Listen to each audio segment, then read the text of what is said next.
Welcome to CrashMagic. In this video we've got a performance and then a tutorial for the amazing card trick Computer Mind. This trick was devised from another by Ray Grismer, who was a pianist and a friend of the great Di Vernon.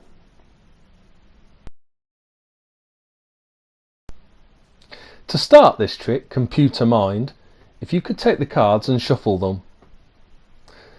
You can mix the cards as much as you like and in any way that you like. I just want you to be certain that I can't have set up the cards in any particular order before we start. So then, with the cards well shuffled by yourself, we are ready to begin. If you could select any card you like from the pack. Actually, no. If you select and return a card in the pack, you might think I'm going to control the card in some way. So let's make things really interesting. Just think of a card, any card you like. Have you got one? Good. Okay, I will turn away now so that I can't see. And if you could take the cards, first thing I would like you to do is, if your card is a club or a heart, deal one card from the top of the pack onto the table and put the rest of the pack on top. But don't do anything if your card is a spade or a diamond. Now deal two cards onto the table if your card is red, or three if your card is black. Then put the rest of the pack on top. Done? Finally, deal a number of cards onto the table equal to the value of your thought of card. So for ace, deal 1. If it was a 3, deal 3. Jack, deal 11. When you've done that, place the rest of the pack on top.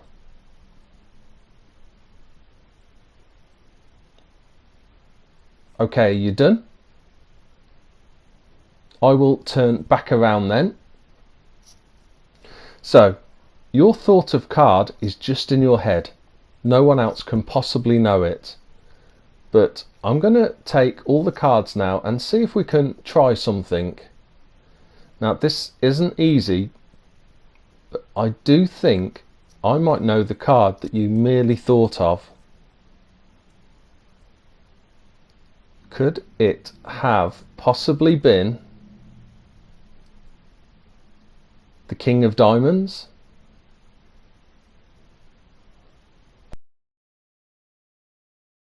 So that was the card trick Computer Mind, and I hope you enjoyed it.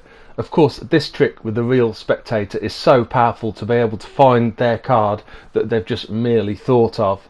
Okay, there are quite a lot of steps to remember and things to remember during this trick, but I'm going to put all that information in the comments box below, and also I'm going to put in a few tips in this tutorial about how you can make it easier.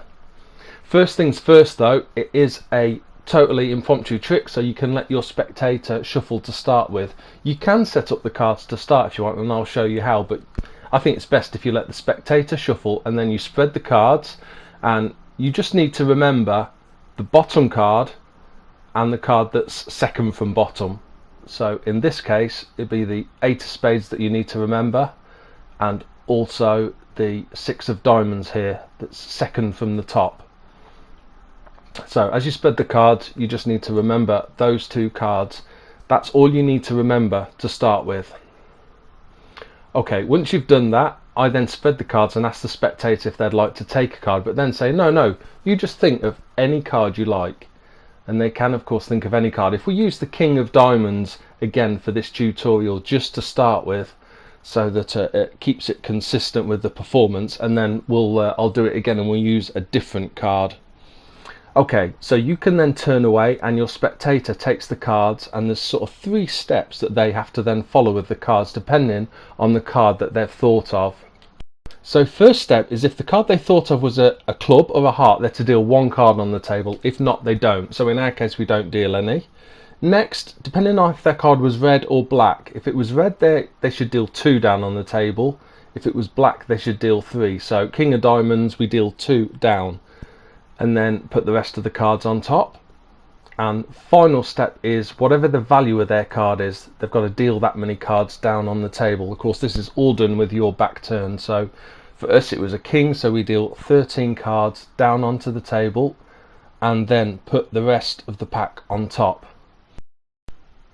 So once the spectator's done this, of course we can now turn back around and we will then take the cards, and we're going to be counting how many cards are before the card that was second from top, and how many cards are between that card and the card that was bottom.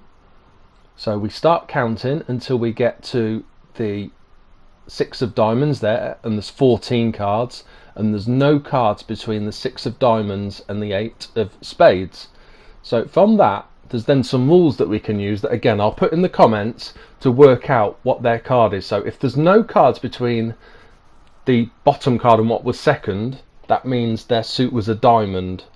And if their suit was a diamond, to find the value of their card, you count the cards before the card that was second, and you take one off. So in this case, there's 14 cards, take one off is 13, so we know that their card was a king of diamonds. We now know that. So then we could just announce that and say, I think your card was a king of diamonds, and that's an amazing reveal. But normally what I like to do at this point is, as I'm looking through and counting the cards and working out their card, once I've worked it out, I'll carry on looking and find their card.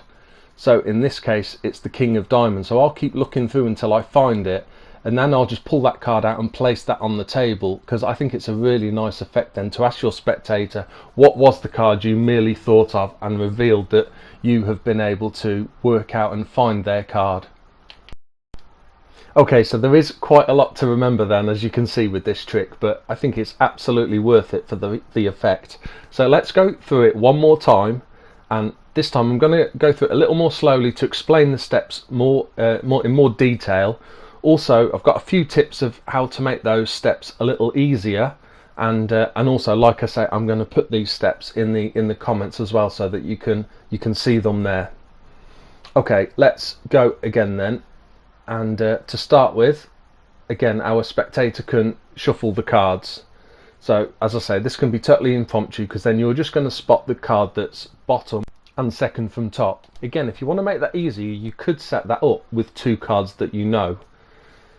And just for ease of this trick, so we can make it easier for ourselves, I'm going to place the 2 aces bottom and second from top, just so it's easy to remember.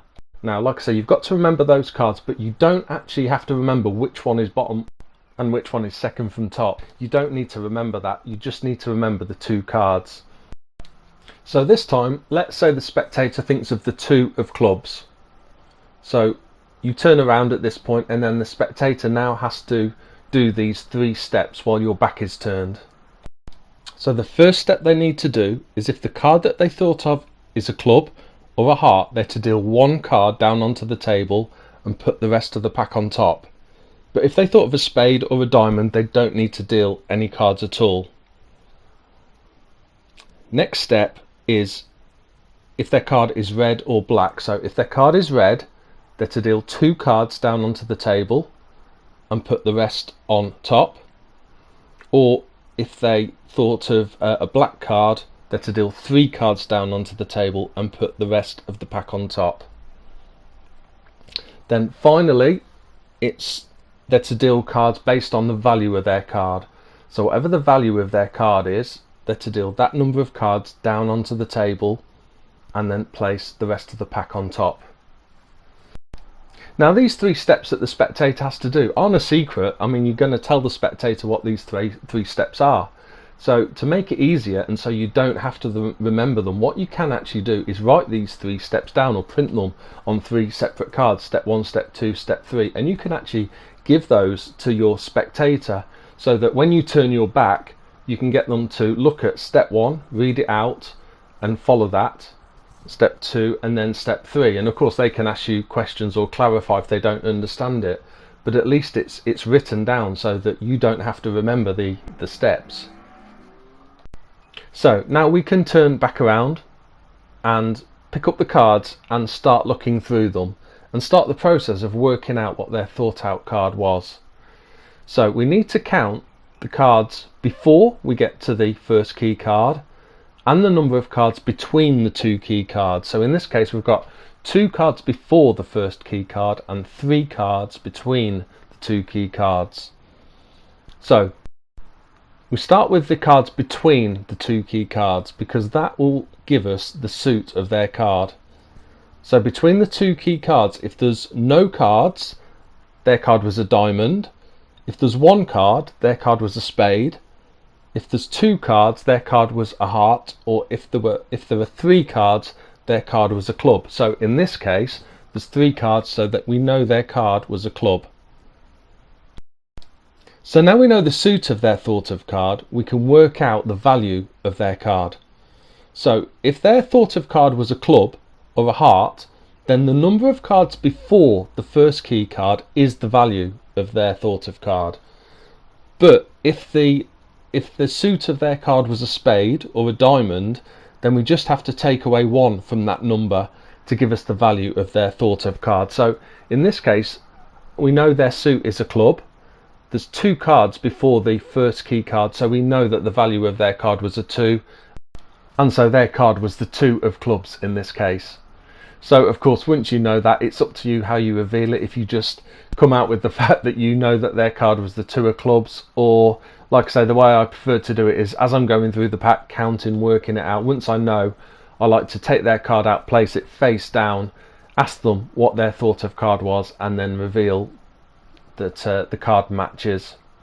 So as I said, a lot of steps in this trick, but I really think it's worth it for such a powerful effect. Well, that's the end of the video. If you liked it, please like it and subscribe. If you've got any comments, leave them down below, and see you soon.